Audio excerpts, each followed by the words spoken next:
Mastering Contractions. Unpacking Apostrophes in English Language. Hello learners!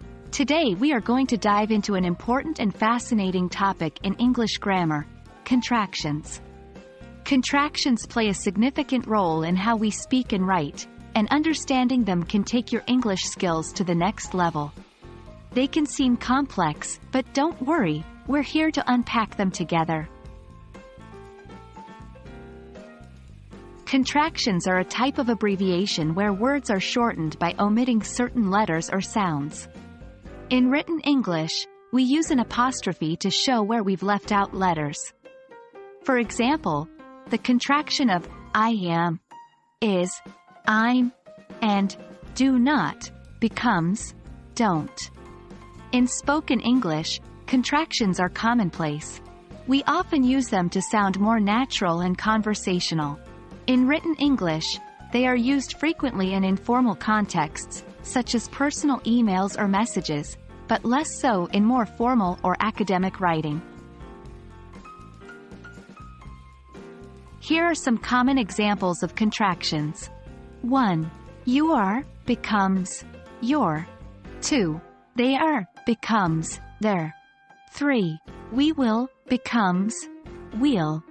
4. She has becomes she's. You might notice that she's could also mean she is.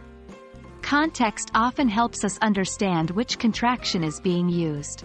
For instance, she's a teacher means she is a teacher, but she's gone to the store means she has gone to the store. The apostrophe in a contraction signifies the omitted letters. For example, in the contraction, don't, the apostrophe replaces the O from do not. Remember, the position of the apostrophe can change the meaning of the contraction.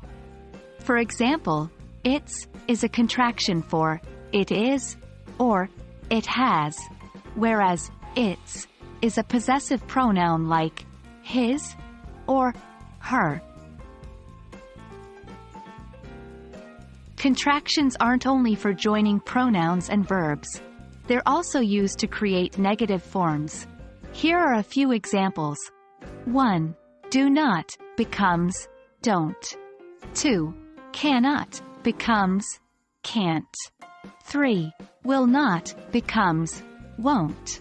Remember, in informal writing and conversation, it's much more common to use these contractions than the full phrases. And there you have it.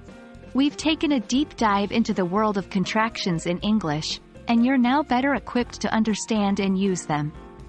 Keep practicing and remember, language learning is a journey, not a destination.